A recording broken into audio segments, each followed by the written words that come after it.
10-4.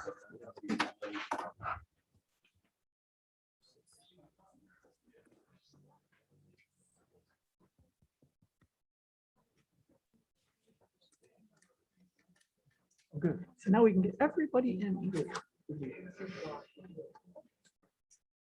And Kelly too.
Did you get my text message? I'm sorry.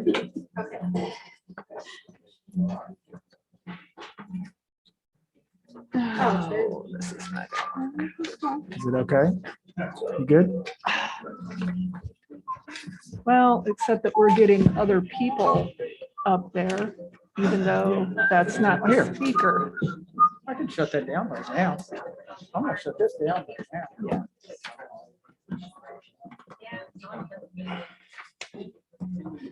But see, it'll do it on what people are seeing at home. We can mute all them and we can unmute Thomas. And even if they can't see him. I don't know why it's coming up. It's Thomas on. Yeah. No, Kyle Swearingen is on. And for some reason, even though I'm talking and it should be, since I'm the speaker, it shouldn't be showing him. Yeah, but they don't have picture at home. They just have his name. I guess so. I gave up 3 days ago. And I saw it. I get back on the road. Sorry about that.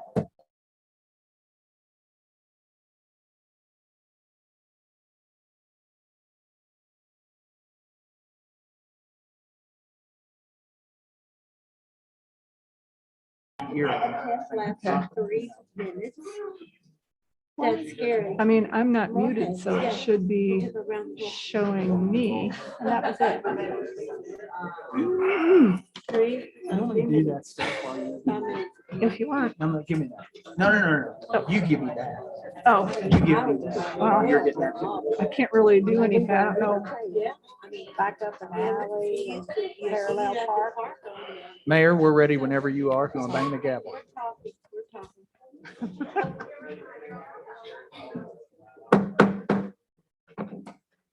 Good evening.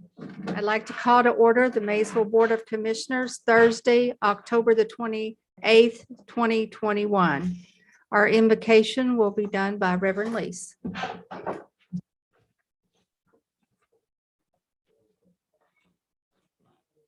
Merciful Father, we thank you want to thank you for all your goodness you displayed and showed us in so many ways. Father, we thank you for your hand of protection that you kept upon us. Father, as we come before you, we just pray that you would just bless this meeting. Father, we pray that you would bless the agenda that is before us. And Father, we also pray that you would bless us and keep us. May your face shine upon us, and may you be gracious to us. In Christ's name we pray. Amen. Thank you, Reverend Lease. Roll call, please. I'm going to step in for just a minute. Commissioner Brammer, Yes. Commissioner Cartmell, Yes, ma'am. Yes, sir. Commissioner Wood, Here. Commissioner McKay, Mayor Cotterill, Yes, sir. City Attorney Caudle. Comptroller Stanfield. HR Director Rose. Project Coordinator Horde. Public Works Director Truesdale. Assistant Chief Palmer. Fire Chief Doyle. Utility Manager Huron. Tourism Director Holloran. Main Street Director Reese.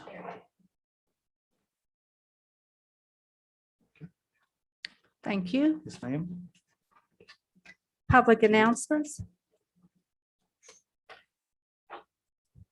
I'd like to welcome Mason County Judge Executive Owen McNeil to our meeting. And today is First Responders Day, and so I would like to acknowledge our Maysville Fire Department and Maysville Police Department.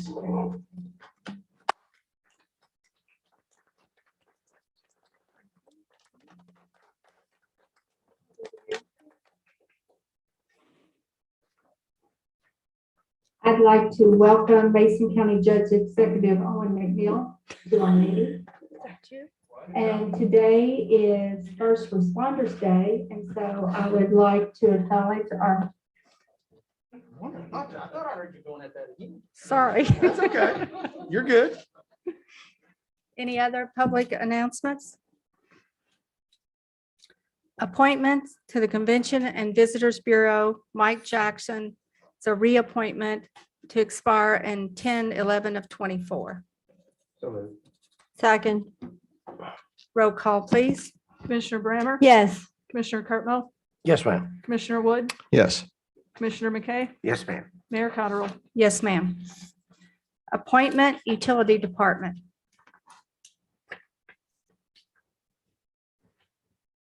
A memo from Luke Huron dated October 28th, new hire Patrick Crum, wastewater treatment plant operator. I respectfully request the appointment of Patrick Crum to the position of wastewater treatment plant operator effective November 1st, 2021. Patrick has worked for numerous municipal wastewater utilities in the past and currently holds the highest certification for Kentucky wastewater treatment, Class 4. Additionally, Patrick holds a KWWOA Lab Tech certification. Patrick's experience demonstrates vast knowledge in the area of wastewater treatment, as well as many years of previous experience. Patrick has met all hiring requirements of the city of Maysville. Furthermore, he comes highly recommended from his previous employer and will be a great addition to our staff and to the city of Maysville. I'll make that motion. Excuse me. Second. Roll call, please. Commissioner Brammer? Yes. Commissioner Cartwell? Yes, ma'am. Commissioner Wood? Yes. Commissioner McKay? Yes, ma'am. Mayor Cotterill? Yes, ma'am. Luke, would you like to add anything to that? All right, thank you. Kentucky Heritage Council Main Street Awards. Mayor, I'd like to ask Dr. Orloff Miller, who is the Certified Local Government Coordinator for the Kentucky Heritage Council, to have the mic. He has some awards he'd like to hand out. Good Welcome, evening. Dr. Otto. Thank you. Dr. Miller. Thank you for inviting me here. I'm actually here on behalf of Kitty Dugood, who is the administrator of the Main Street program in Kentucky. For those of you who aren't sure what it is, these are awards given throughout the Commonwealth for programs throughout the Commonwealth. There's over $45 million invested in downtown historic districts. 28 million of it is private funds. We've netted in the last year 842 new jobs, 122 new businesses, 66 rehab projects, and logged 22,000 volunteer hours for the good of our Kentucky main streets. Since 1979, 4.7 billion has been invested across the state. And just as a fact for your elevator speeches, when you invest in a big box, when you spend in a big box here in town, $6 stays downtown, stays in the community. When you invest in a downtown owned business, 60 cents stays, so or 10 times as much. More than that. Anyway, you're actually getting 2 awards today. The first one is for Best Downtown Beautification. It's for the Maysville Mural Project. Maysville has become a town of murals that have not only brightened up the streets and alleyways, but brightened spirits as well. It has changed the entire look and feel of the historic downtown and created a buzz about the city. From walls to utility boxes, it has drawn community members and visitors to the heart of downtown and has created a sense of vibrancy in stressful times. I've been told by Kitty that one of the reasons that Caroline is getting this award is just for being fabulous. And that is the Kentucky Heritage Council's Beautification Award.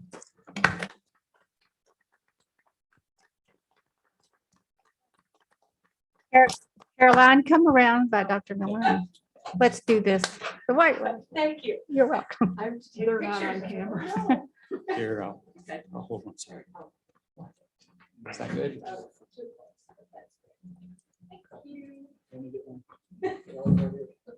Thank you. Now that second award, the second award is Most Original Main Street Project. This is throughout the Commonwealth, the most original Main Street projects. One of our favorite COVID events allowed children to still visit with Santa and partner with a local business. Santa was stationed at the drive-through window of the Security Bank and Trust. This allowed children to speak with Santa and receive a candy cane and a toy in a unique way to share the joy of Christmas. I keep getting it confused with drive-by Santa and drive-through Santa, but totally different things. Okay. This is the most original project from the Kentucky Heritage Council.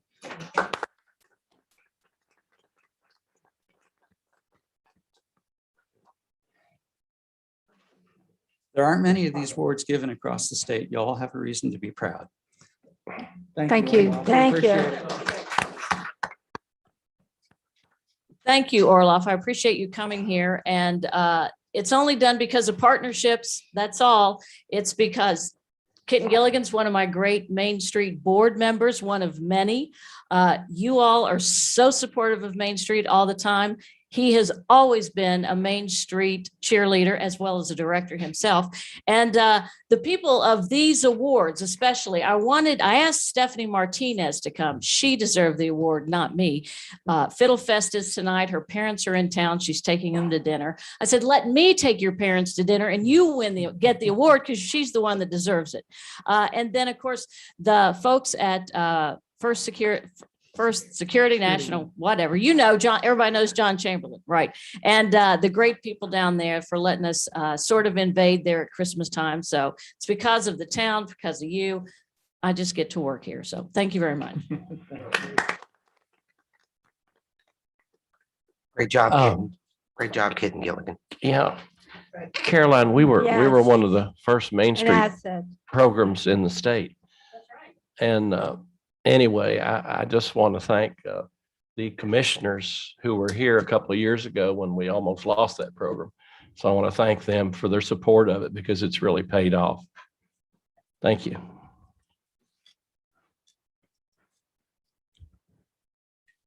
Discussion on the recycling trailers. As you may or may not be aware, we had our recycling trailers put in about 3 weeks ago. And 2 weeks in, they were full and overflowing. So we're coming back to you tonight. We have a couple proposals. One is we've talked with Rumpke, and Dennis, you correct me if I'm wrong, but we can add 2 dumpsters to each location. So that would give us 4 more. That would be an extra roughly $83 per dumpster per month. I don't think that's going to work. My guess is they need to be dumped twice a month. Now, the quote we have right now is $1,000 for once per month, $2,500 for twice per month. So we want to see which direction the commission would like to go. I don't think extra dumpsters is going to do it. 2 dumpsters down here or at Public Works will be full in a few days. Now, one thing I did mention to Dennis and may not have happened, if people had been stockpiling their recyclables and took them down once we started this program, and maybe that's why they filled up so fast. Could be, could not be, or people are participating, just simply participating in the program, which is great. So we just want to see which way you all would like to go. Go ahead. Did you? We included the full 30,000. Okay. in the There we budget go. Because we did not know when we got the proposal which way we were to go. So it is, the funds are, in the budget if we go with the. With that being the case, I would recommend going twice a month. Well, and if we go twice a month and we find out that we don't need that many, then it could go back. I'm sure to- we could negotiate and go back. Yes. Okay. No, we don't. This is pretty much. It's a monthly thing. Yeah. What it did add back, I want to add this in there. When we had this initial dump come in, that we had to have a dump, it prolonged us a week and a half, because we was already full a week ago. And they charged us $1,000 just for this extra dump. Yeah, So that's not we bad. need to, we need to make sure that we know that if we do an extra dump, it's $1,000 every time they come in. And we may not get them on that day that we need it. Right. Yeah. And for once a month, they are dumping on the first Thursday of the month. So I'm sure it'll be the first and third Thursday, be my guess. But yeah, I would definitely recommend we go to twice a month. Was it totally recyclables in the? Yes. Nothing. You were checking it every No- day? No couches, no chairs, no. Man, we Tires. took nothing out of it that wasn't recyclables. Everything that was in there was recyclable material. I'm very proud of the public for it's recyclable material. And Dennis is checking it every day. Very proud of the folks who are participating. Congratulations to the public. Yes. So you all good with twice a month? Do you hear a mo- Everybody Yeah, I good? mean, as long as this is something we can adjust upward or downward, Sure. it will. I Yeah, think that's the way to yeah, go. like Penny said, we're not under contract, so if we want to stop next month, we can stop. So yeah, we're okay. Do you need anything more from us on that? No, ma'am. Okay. Discussion, fire department personnel. Why don't you come up here?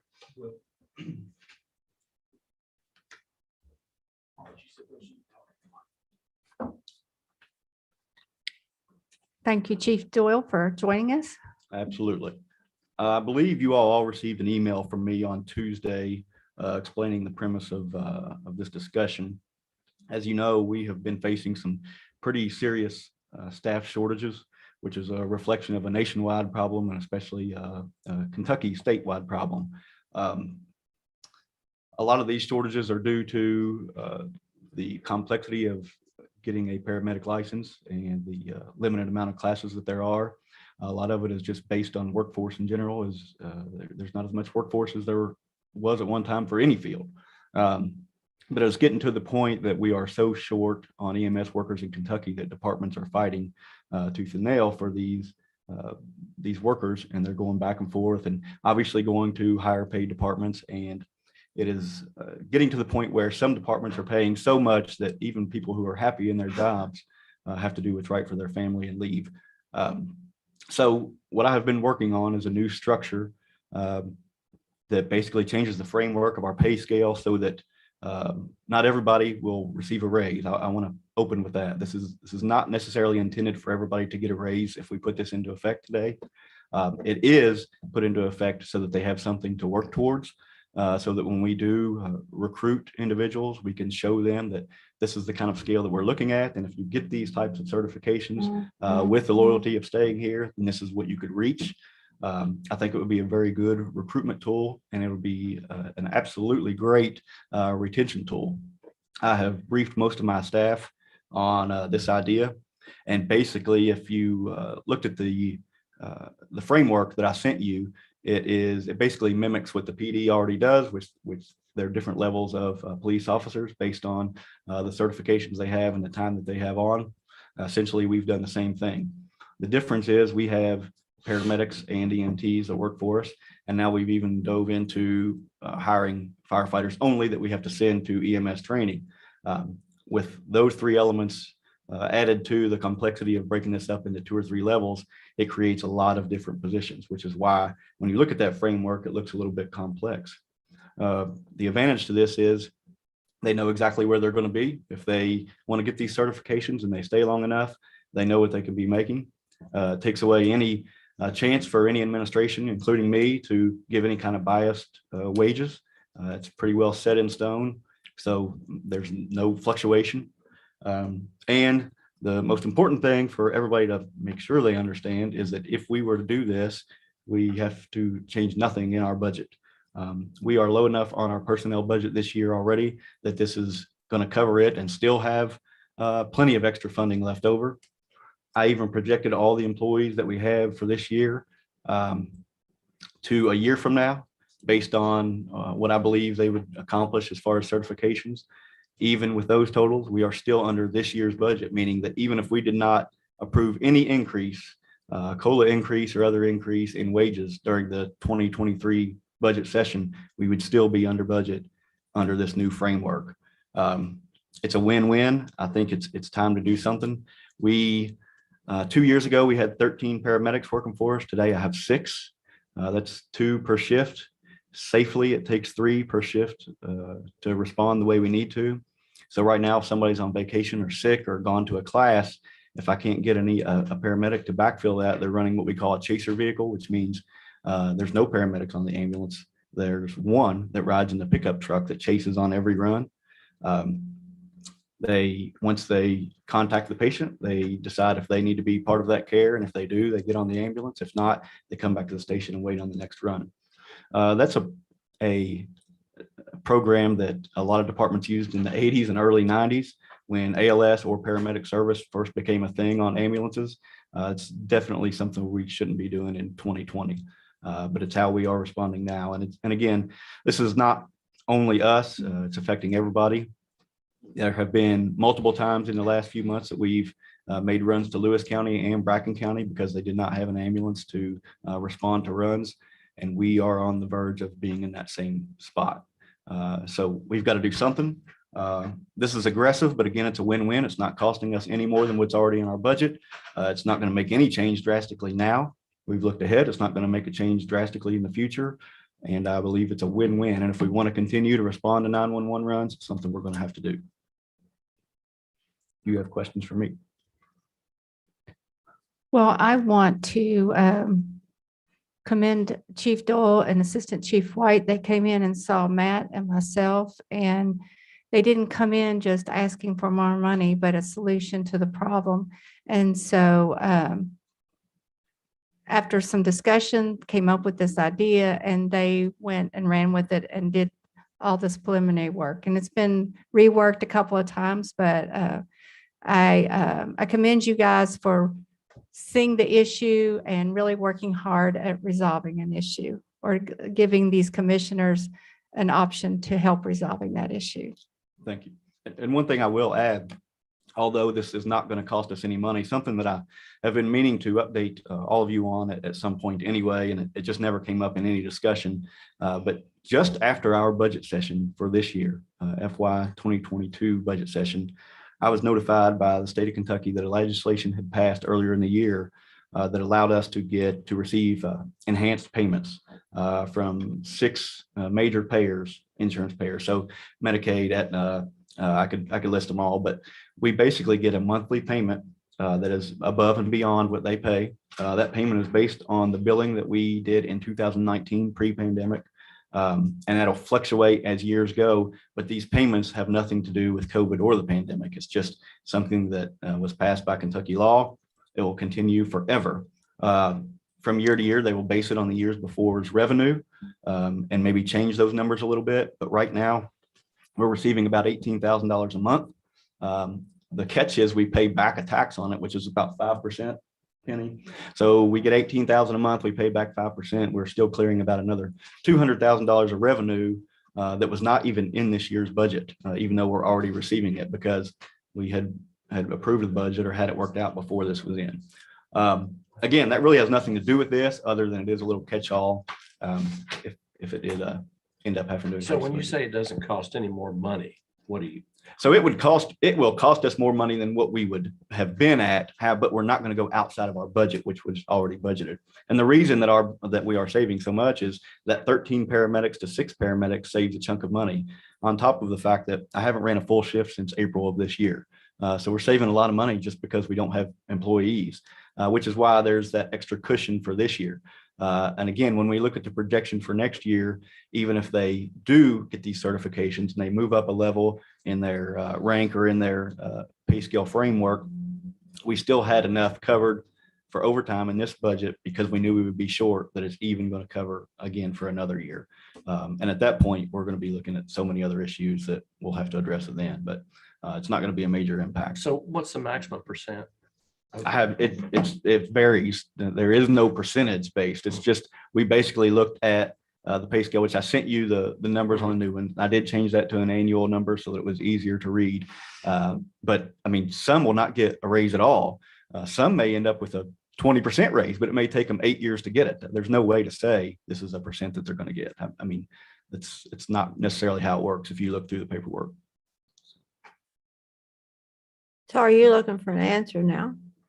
I think what the plan was. Because if- I like to been in on that discussion. I'm If- sorry, but I wasn't. I don't know how my commissioners feel. You're in on it right now. That's why I brought it to know. you. I Yeah, so it know was that I'm open- on it open now, meeting. but I'm not gonna make a decision now because I So there's no decision to be made. If this is favorable, what our hope was to come back in November with the change to be changed in the ordinance and then a second reading in December. Well, I think we want to talk to you about it. Yeah. and Also to Penny. Sure. Sure. Well, is that any other questions for us? Is that something that you want to move forward with? Sure. I'll just need some instruction on whether to prepare a proposed first reading, an amendment to our ordinance for next month. I mean, is it, somebody needs to tell me that. Well, what you do is you want to prepare it, and if they don't want to do it, then we can scrap it. Yeah. So I need to go ahead. I will just close by saying that we are at risk of not being able to respond to 911 runs. And I don't want that on my back as a fire chief. I think I've presented a win-win program here, something that helps everybody, something that does not cost us any more money than we already had budgeted. Plus we have the extra income coming in. I don't see where we could go wrong. But at least I want to have an answer when we don't respond and somebody calls me and says, why did an ambulance not show up? Do you have to respond sometimes? Absolutely. Yep. I took a 39-year-old COVID patient to UK about 2 weeks ago that probably died a couple days after I left her there, and it was very humbling. And again, just to give you an idea of how overran we are, I had somebody come to me a few weeks ago that was a veteran paramedic that came to me and said, he was almost in tears. And he said, I love my job and I love to work here, but they're making it really hard. They're making it hard for me, for my family, not to go somewhere else. And we discussed a neighboring county, what they were paying for paramedics, which was on the higher end of anything that I sent to you all on this pay scale. And they were doing 1,200 runs a year. We're doing about 5,000. So it's no longer Maysville, small town. They're getting by easier. We're doing double the runs of comparable departments. We have our backs in a corner and it's time to do something aggressive. Thank you, Kevin. Absolutely. Thank you.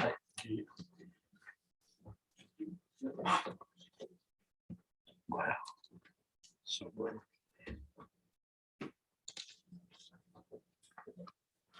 Ordinance amending the rental lease ordinance, second reading, 21-13. An ordinance amending Code of Ordinances, Chapter 200 to create subsection 200.16. Summary, this ordinance amends Code of Ordinances, Chapter 200 to create Section 200.16, which prohibits owners of rental property to allow repeated criminal activity to occur upon any rental property within city limits. So moved. I'm a second for discussion. I think we need to put more teeth in this ordinance than a slap on the hand.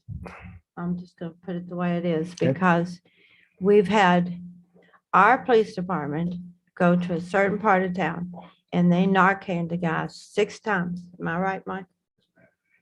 And in this ordinance, I think we need to put more stringent stuff. Yes, I think what Chief, it really done some research on and brought this to was to give us another tool in our tool bag to assist us with properties in town that have become a nuisance like that, because we're getting hit just like the commissioners are with what's being done. Yes, you're correct. A certain residence, in that instance, that was the fourth time in 7 days that we had Narcan somebody in that residence. But one rental. This one, A parent owns the Parent owns that property property. That's and correct. is letting his son live there. That is correct. So I think we should look at something not only rental, but property like that. And it's kind of frustrating, because it is taxing on us. It's It is. taxing on the fire department. The responding neighbors, to- I wouldn't want to live and up it's there. taxing on I the wouldn't want to neighbors. live around that. That's right. And as far as, They're afraid. when we get asked, you're not doing anything, they passed the Good Samaritan law a while back to encourage individuals to contact EMS, encourage individuals to take individuals that have overdosed to the hospital, to the police without repercussions of being arrested and stuff like that. So it takes a little longer for us to build a case that is not in line with the Good Samaritan law. So, again, Chief brought it to us. We discussed it, brought it to Matt, brought it to everybody. And it's just given us another tool that we can utilize. Yeah, but we got to do assist more than a us. smack on the hand. I've researched this and it said it can be fined, criminal penalties, the property confiscated, I think it was. Was there drugs taken out of that property? Yes, we're not Yeah. going to, Good Samaritan law or not, if there's narcotics or paraphernalia in plain view, we're not going to leave that. You can have lawsuits, litigations, either against the tenant or the neighbors. So I think we need to put some teeth in this thing. Kelly, I'll May I- check. may Oh, I- I'm sorry. I- No, go I ahead, think Vic. we need to pass this and then come back and add teeth to it. I don't think we should, not unless we can come to an agreement on what we're going to do as far as adding penalty. What we would have to do, Vic, is, I agree. You're on the right track. We need to go on and pass it and then come back, because I think Commissioner Brammer and I had a good discussion a couple days ago. Right. And Kelly, correct me if I'm wrong, but I think in the penalty section, first offense is 100, second's 125, third is 150. That's nothing. And that's in the penalty section. So what we would Yeah. have to do, Commissioner, is come back and amend the penalty section to change that and focus it strictly on the rental ordinance. And then we can determine what Well, I fines think you need that, to not only rental and or private property. That's Well- a problem area or something. There's got to be something somewhere. and as I told you the other day, that's a better question for Kelly and Assistant Chief Palmer, in that I don't know what the repercussions are for, as the example I gave you, if those things were to happen in my home that I own, I can't be evicted because I own the property. I don't know what other legal, Well, I think they Tool. talked Well- to this one fella till they're blue in the face. I know. Am I Can't correct? you do a punitive, can't we pass an ordinance adding that $5, 100 on it? we can determine what the fines, whatever we want, but we've got to amend the penalty section, chapter 11. For example, if you wanted to say first offense is $500, second offense is $750, third and everything after is $1,000. Is we can there do that. anything, Kelly, where he can be charged for some of our personnel for being multiple times up there? Like we take our police cars, we take our fire department, we take our officers. We cover costs, yeah. I don't know of any way to recoup. I think if an ambulance responds to I understand that. to a I residence, understand that. usually the person that they transport gets billed. So that currently goes on. But that person's sick, this person's on drugs. So there's got to be a difference somewhere. And they're not taking the ride. Yeah, they're not taking the ride, they're just getting stabbed. Now, I will say that Commissioner Shoemaker, rest his soul, brought this up a few years ago. And Chief, do you recall there is a fee that can be charged in regard to a response? Is that correct? Something along those lines?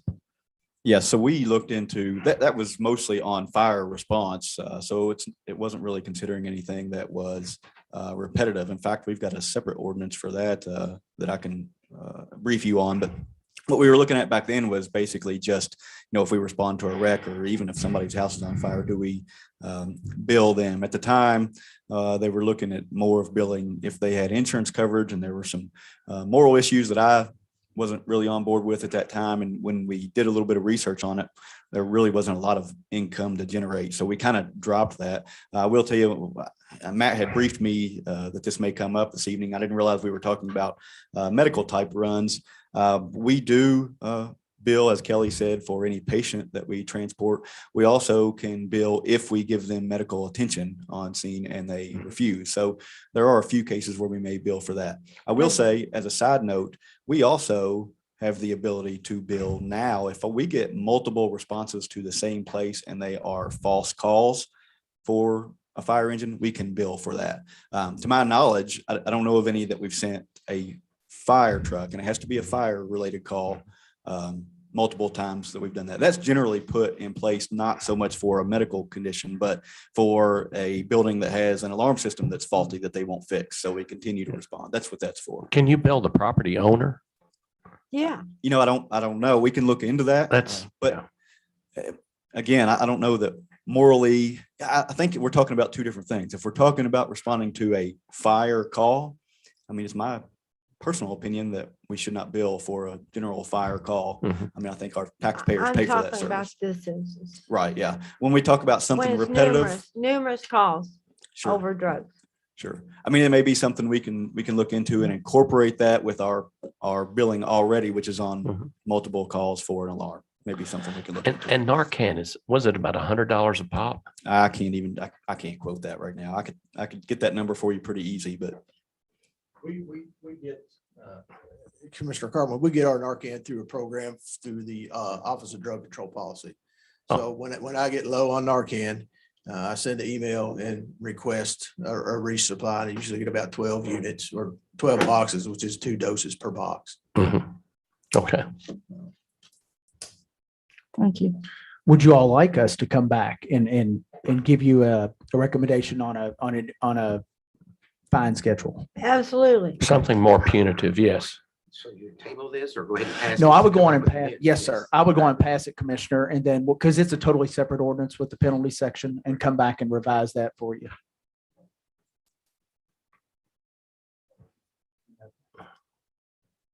Okay.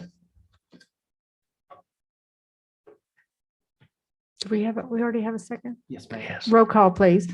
Commissioner Brammer, Yes. Commissioner Cartwell, Yes, ma'am. Commissioner Wood, No. Commissioner McKay, Yes, ma'am. Mayor Cottrell. Yes, ma'am. No. Okay. Closed session pursuant to the KRS 61.8101F, discussion which might lead to the appointment of an individual employee. Well, So moved. Second.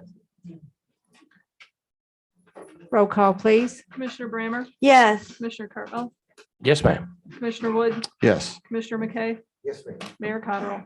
Yes, ma'am. This won't take very long.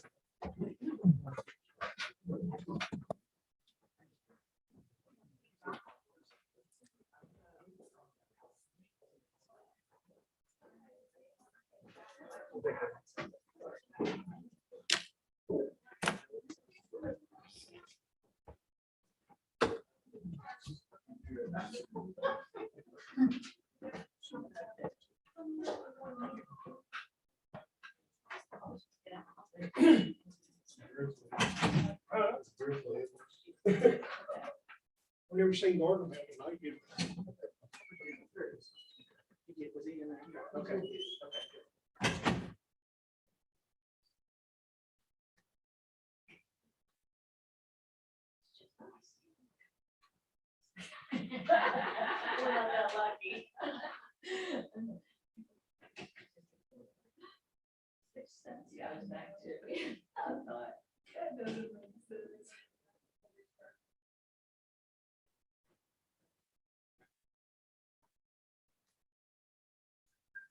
Come, it's still plugged up.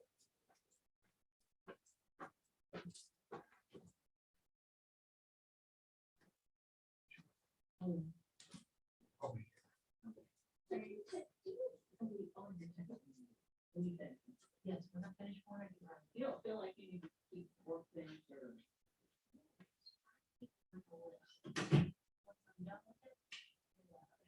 And I know it's still there, it's got something I need to look on.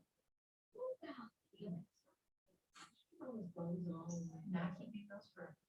So that I can know and search those, yeah. the text them.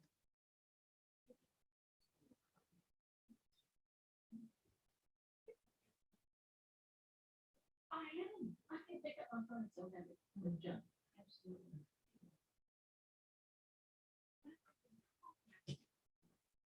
And how long do I, when all of these revise, all of these emails, calling you emails. I mean, my computer can't move, that's all. It would be like any other document. Think like taxes. Schedule. So it depends on the type of form document. You keep it in your inbox? No, I have folders. I keep, that's what I told her, I keep mine right. I know that it's still there, right? Yeah, I mean, essentially, it's not on the computer now, but it's online on the server. The only thing you have to worry about is deleting them from Limestone. So you need to go into that webmail. Yeah. And do those applications. Yeah. But they're not outlook.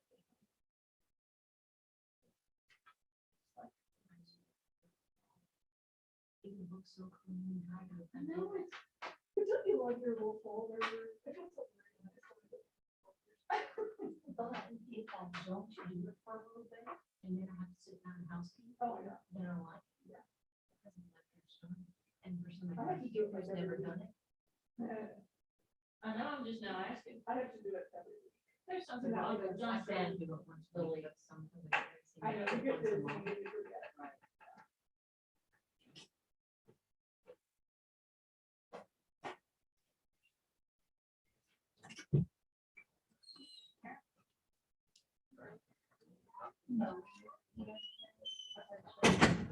I run into shades and drop. all for You're gonna make sure, that sounds like motion? Do you make that motion? Not me.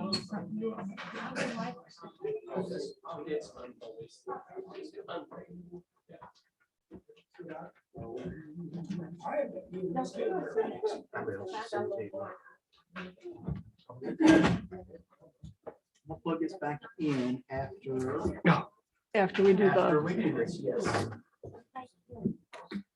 Need a motion to call the meeting back. So moved. Second. So moved. Roll call, please. Commissioner Brammer, Yes. Commissioner Cartmel, Yes, ma'am. Commissioner Wood, Yes. Commissioner McKay, Yes, ma'am. Mayor Cottrell. Yes, Mhm. ma'am. Lisa, do you have the letter? Yes. Okay, you want to read that? This is a memo from Dennis Truesdale, Director of Public Works. I would like to promote Daniel Pollitt to a full-time position with Maysville Public Works Department. He joined our team in April as a seasonal employee. He has proved his ability to be an added value to the department, in my opinion. I will make that motion. Second. Roll call, please. Commissioner Brammer, Yes. Commissioner Cartmel, Yes, ma'am. Commissioner Wood, Yes. Commissioner McKay, Yes, ma'am. Mayor Cottrell. Yes, ma'am. Great. We will now have a presentation from Revise. You give us just a second. Let's get everything set up. Make sure we're good. Now I might dim a few of the lights. Estimated time. Are we still on? Yes, we still are on. We're Okay. still Regular meeting.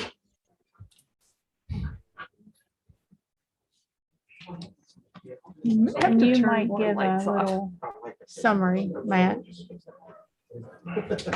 What is it? You might give the public a little summary. Yes, I will. I will.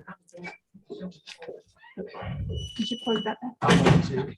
Hold on one second, Mayor. Are we still on? Yes, we still are on. Okay. It's giving the recording feedback. Here, it's okay. Do we have him on? Okay, I'm gonna call. I've got him. Hold on just 1 second, Mayor, and I'll. He should be coming out of that. Earlier he wasn't. But it's almost like it's redoing the meeting.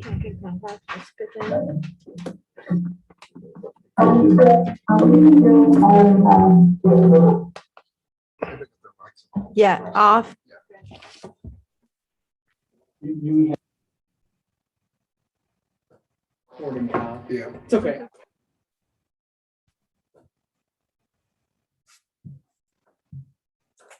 Hello.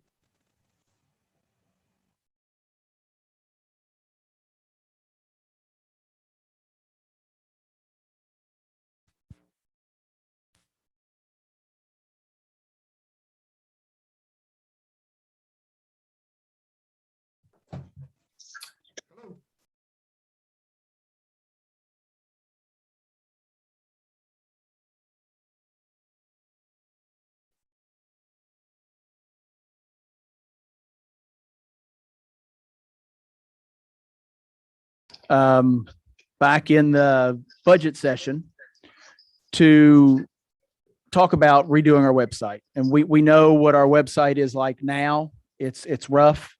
I spoke to you all a few weeks ago, a month ago or so, that we talked about going out for RFPs. And I believe we received 7 or 8. And out of those, the staff looked through everything and we determined that 3 of them were really good. And we wanted to do an online presentation, and they gave that to us. And tonight I'd like to have Thomas Jane, who is with Revise, give you a short 10-minute presentation on what we saw and what we really liked about their company and what they have to provide to us. Okay, Thomas, hold on just 1 second. Lisa, are you good to go back? Kyle, we good? Okay, Thomas, I'm going to hang up here and we're going to see if we can get you going on Zoom, okay? Okay. Thank you. All right.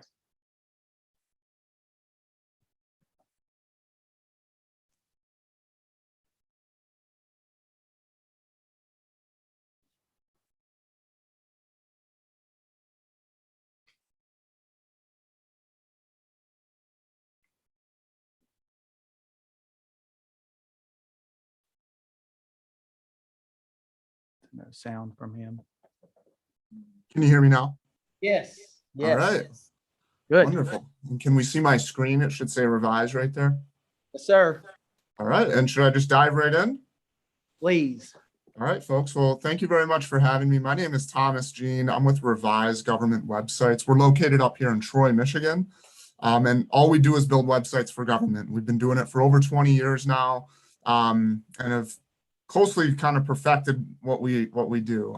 So far, we've launched about 2,500 websites nationwide. Here are just some of the cities we've launched. And then here are some counties we've launched. And I'll try to show you a couple of these if we have some time here. But some of the key things that we'll be doing for you in the website, if we're chosen, is number one, we're going to be giving both the city and the tourism a totally unique look and feel. So we're going to be designing it. One of our very talented designers here at Revise will be coming up with that design, and it is totally custom to what the city wants. So it's not a template, it's not a copy of a website, it's totally unique just for you. We will send you a look and feel of what we're proposing the website will look like. And it'll come kind of in a similar format to what I'll show you here in a second. This is one we're working on for a city out in California. And so you'll get to see it. You folks will get to review it, and you'll get to come back to us with any changes you want made. Could be color, could be style. You could say that you don't like these photos in this spot, or that you don't like the calendar. But the key is that we're going to adapt the whole design to fit your needs, both for the city and uniquely for tourism itself. So a couple key features that are going to be included. The first one is the search. So one of the biggest problems with websites today is that folks just can't find what they're looking for. Part of the reason for that is that very frequently city websites just have way too many pages on them. So part of the way we'll get around that is with a much better search. So for example, on this website here, if I type in the word water, with us, the city gets to decide what comes up in the search based on any term that's typed in. So in this case, the city has decided that this is the #1 result when someone types in the word water. What's really nice about it as well is that they can change it anytime. So they could wake up tomorrow and say, you know what, let's switch it around to this result here. It also has synonyms and misspellings. So if someone just terribly misspells the word water here, they type it in like WTR, for example, this search is still smart enough to know that that's what folks are looking for. The reason this is really advantageous to your users is that likely 5% or so of your pages on the website get over 90% of the traffic to them. So this is a great way for us to focus folks in on those pages that they're actually looking for. Aside from that, you'll have a couple features I want to show you real quick. #1, we call it e-notify, but this allows your residents and anyone visiting the website to sign up for notifications when new content is posted. They can get a notification through an email as well as a text message if they want to. It's very easy for the staff as well. So folks can just sign up here. They can type in their email address and the staff doesn't have to worry about signing folks up. They can do it on their own. Now for the tourism side of things, we do really great, really pretty looking websites that make the city shine, so to speak. This is one we did for Farmington, Michigan. So downtown Farmington. They were really looking to make a splash with a new design and just get a lot more foot traffic downtown. So it's designed uniquely just for that purpose. And I won't have time to show you all of this, of course, but one key thing that's included is our multi-use business directory, we call it. And this allows people to search for any type of business they're looking for. They can look for a restaurant, it can be jewelry, hardware stores, really whatever we decide together should be in here. And it's also searchable. So if I'm looking for, say, a particular type of restaurant, I can filter through here and then I can say I want a burger, and I type in the word burger. And as you can see, it narrowed down to burger. There's photos here, there's links to their websites. So this will really help ideally increase traffic to businesses there and that want to be there in the future. And then the final thing I want to show you is it's going to be really easy for staff to edit and update. So all of those features that I showed you are included, but also it has to be easy. So folks, in terms of editing, they do it directly from the website. So they have a username and a password that they would type in this case right here. They click login and then they simply just go to the page that they want to update, whether it's adding a new agenda or whether it's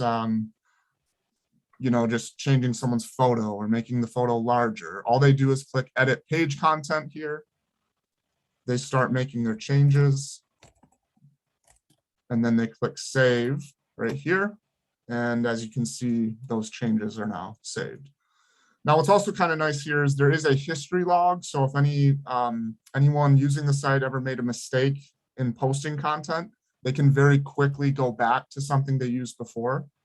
In this case, just fixing that spelling mistake I had. I'm reverting back to that previous version right here. I click save, and then there we go. And then just in closing here, a couple sites we've done in the state of Kentucky. #1, this is city of Bardstown.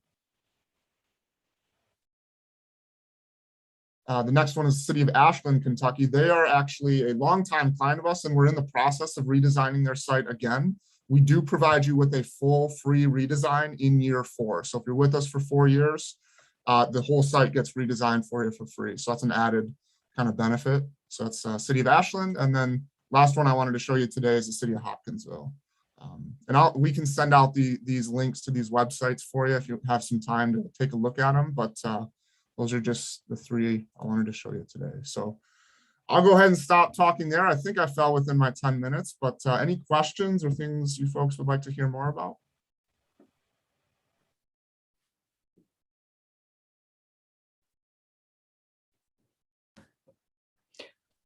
Could you talk about the ability to do transactions on the website? So if somebody wanted to apply for a city license or pay for a license or maybe pay for a parking ticket? Absolutely. Let me just go there real quick. Sure. So I'm going to show you one of our clients. It's a town and village up in New York, city of Mount Kisco, New York, or town of Mount Kisco, New York. And they have parking passes that they sell annually, but they also sell them throughout the year. And so let me just take you there real quick here. Is there?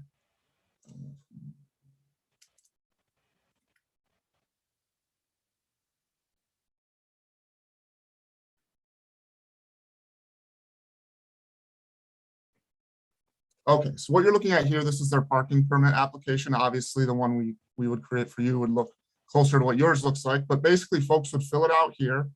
In this case, they have to type in the make and model of their vehicle, but we can do whatever you require in your parking permits. They then choose what they want to pay for. So in Mount Kisco here, they have multiple parking lots and then multiple rates for who pays what. So if you're a resident, you pay a different rate than say a business. And as you can see at the bottom right here, if you get a lot of parking permits in Mount Kisco, it adds up quickly. But basically what happens after that is they fill out the form, they hit submit, and then they are brought to a payment processing screen where they type in their credit card info, it gets paid for, you get a record of it, and then also you get notified there at the city that someone has paid for it. This form gets saved into a database that you can access at any time. You can print out the form, you can search through the form, so you'll always have a real-time accurate database of who has paid and who has not. I'm not going to actually go through with the payment here because frankly, I don't want my credit card charged for this much, but if you were to hit submit, you would then type in your payment info and you'd be all set from there. And what about its ability to connect to social media? And like if Lisa, our clerk, wanted to have something on the site and then she wanted to share that on Facebook or other social platforms. Sure. So a couple ways we do that. Typically we set up a news center, we call it. It's essentially for news postings. This is just one way they look, but we can make it look any way you want. On the back end of the site, whenever you post a news item, there's a little checkbox that says post to Facebook or post to Twitter, and it will automatically post it for you just on one click of a button. So that's automatic. We can also go the other direction. So if you were to post something on Facebook or Twitter or Instagram, like you see here, it would automatically feed into the website. So we can go both directions, so to speak. And then one final thing here on the side of of a lot of the websites you'll see here, your residents or really anyone that comes to the site, they can share any piece of content on the website if you want them to. They would just click where they want to share it. It actually connects with their personal Facebook. And as you can see, the website address is right there. I click post and then it automatically posts out to Facebook for me. So 3 different avenues, and we can use all 3 with you folks or a combination of the 3, whatever's best for you. You 3 want to add anything? Well, we liked, one of the things we liked or a couple of things is their calendar. Their calendar was easy to see everything that's going on, not just, you could see the commission meetings and municipal things, but you could also see all the different events that were going on downtown. It seemed easy to manipulate. When we get a call that there's another event, and we get them all the time to be able to put that on.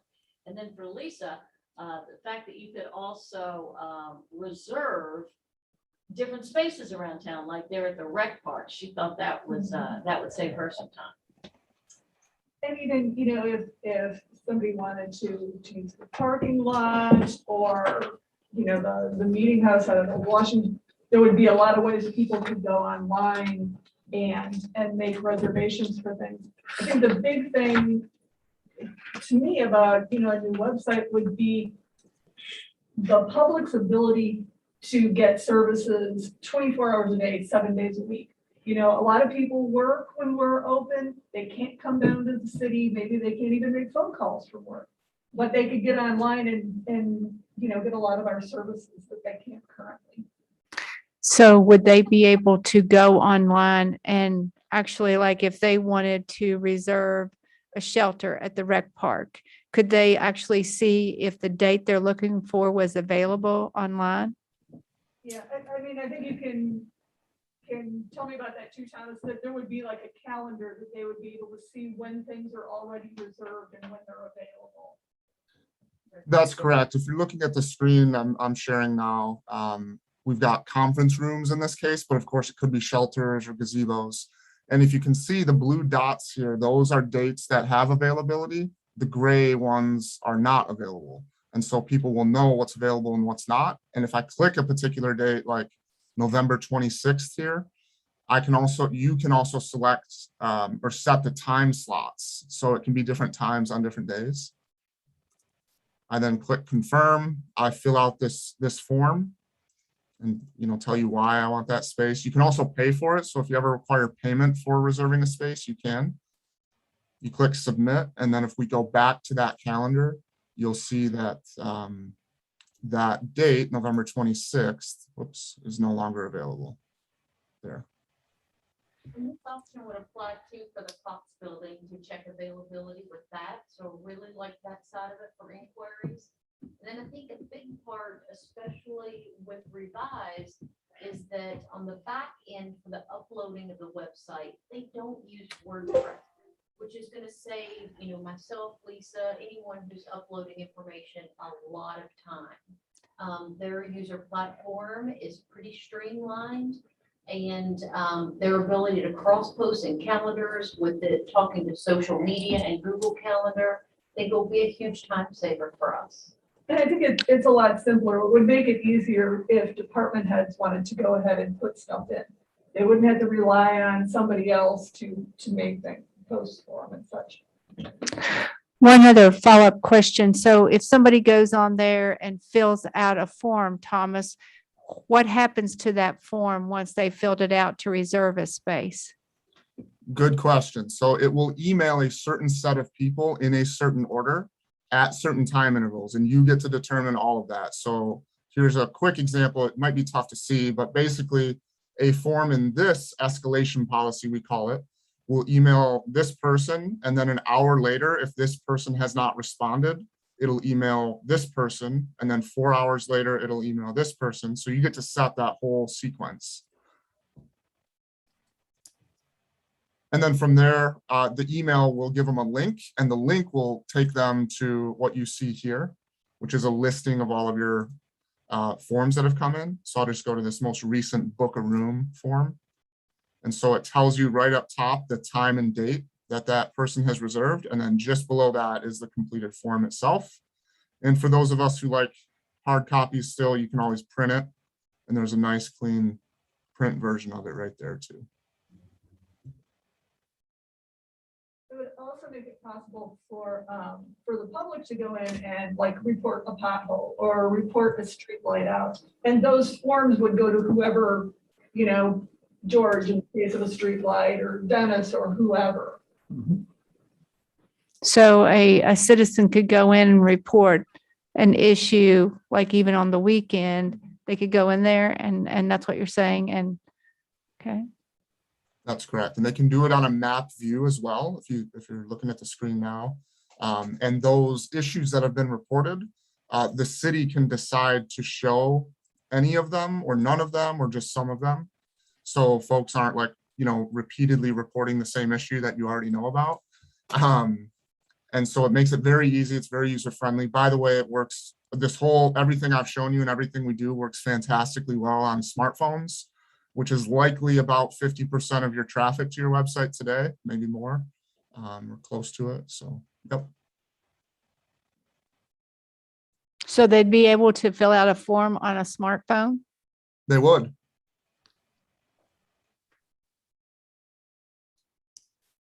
And I'm, of course, on a laptop today, so I can't really show you visually, but I can send you some screenshots if needed of what it would look like on a phone.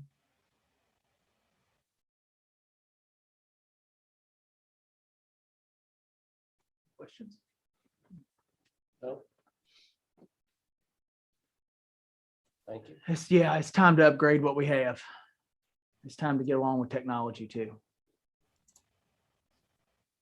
Thomas, I want to thank you for giving this presentation and for the presentation you did last Friday.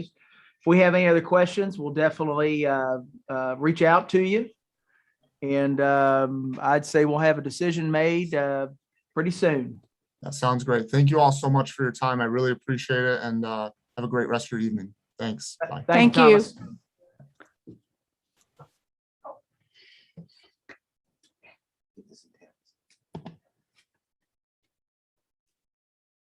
Any other discussion from the commissioners on the Any other website? questions on the website or anything like that?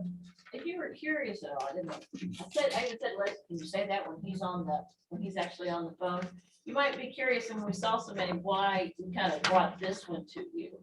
You know, it was little Goldilocks. There were some that were too big, and there were one we saw or two that was too small, and these people just seemed right. They did some homework on us. When we went in there, they had Maysville up, and they were looking at our website, seeing the deficits we had, looking at other towns that were about our size to see what, might work with us. And they had just done their homework and sort of personalized it. I think that's And they- part of the reason why we liked it. And they showed us that they had done websites for other cities in Kentucky. Which Whom we I have was- reached out to and Yes. got positive reviews. We have already done reference checks on from Bardstown and Ashland, and I did not realize Hopkinsville, but I will reach out to the city manager in Hopkinsville and check with them. Yeah. Another nice thing with this company in particular that I really like is just like Thomas that we were speaking to. He's one of their designers. You work directly with their designers. They don't third party out for customer service or anything. When we're talking and calling in and working with them, we're working with their crew directly.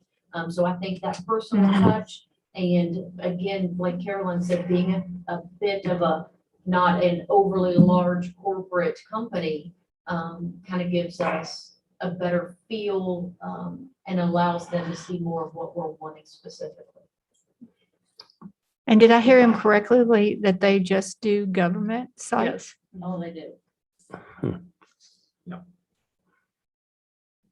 All right. Before we go, Matt, I'd like just to mention something that I noticed today in the mornings, especially when it's raining. On Old 68, they have put the double yellow lines. There's like an 11-foot lane and a 6-foot lane.